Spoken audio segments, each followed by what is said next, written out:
Narinig mo na to?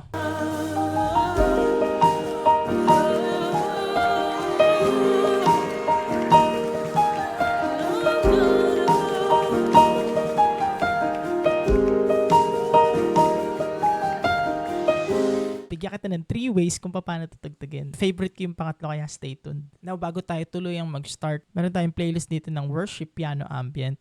Pwede pang patulog, sa kasal, background music sa church, sa mga travels nyo, sa mga videos nyo, pwede nyo siyang gamitin. Feel free to use. And dito rin ako nagpo-post ng iilan sa mga full covers ng kantang pinopost ko dito sa TikTok.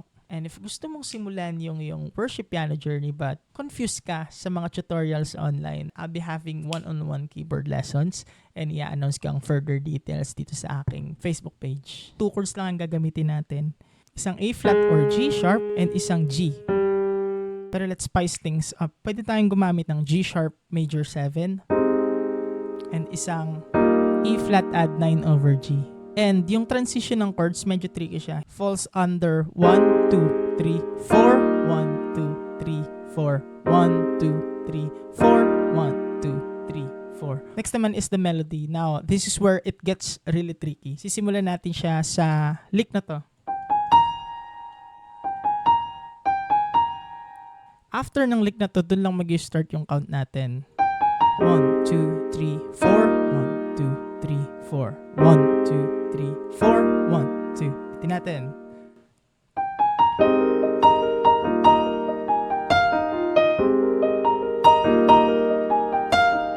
Now, yung melody dun, ang ginagawa lang ng right hand natin dun. After ng lick na to, dun lang papasok ang count. Dun lang tayo papasok sa bar. Tandaan nyo to. Tararan, daruran, tararan, daruran. After nun, pag sasalit-salitin mo na to. Okay? After natin gawin yun, ang next naman natin is, okay? After this one,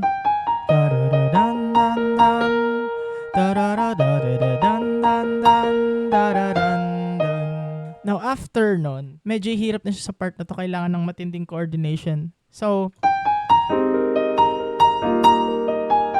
after nito, you will do this.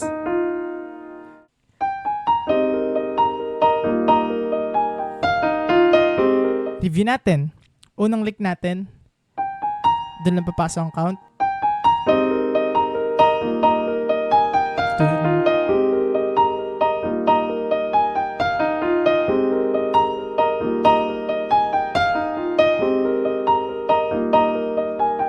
Napakaganda. Ayun yung first approach natin. Pati natin padali, bakit ba 4 ba yung ginagawa ng chords dyan? Pwede naman nating 3 lang. Ito naman ang ating pangalawang approach sa part na to. You can do just 3 hands.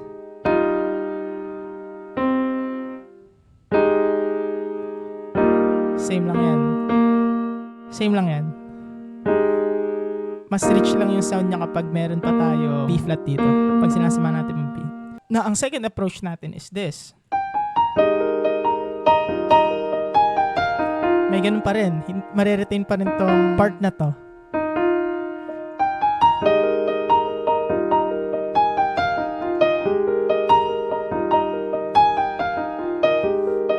Now, ang third part, ito na yung pinaka-favorite ko. Same lang rin siya ng pangalawa.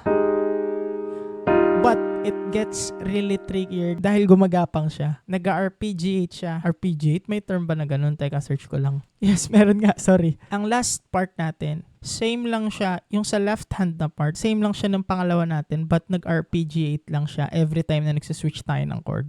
This is how it sounds like. Mas maganda to kumpara sa dalawa para sa akin.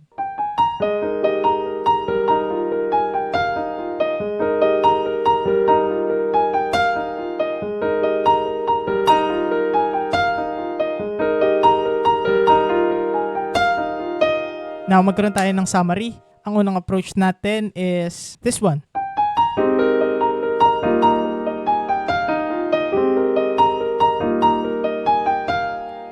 Second approach natin is this one. Simpler than the first one.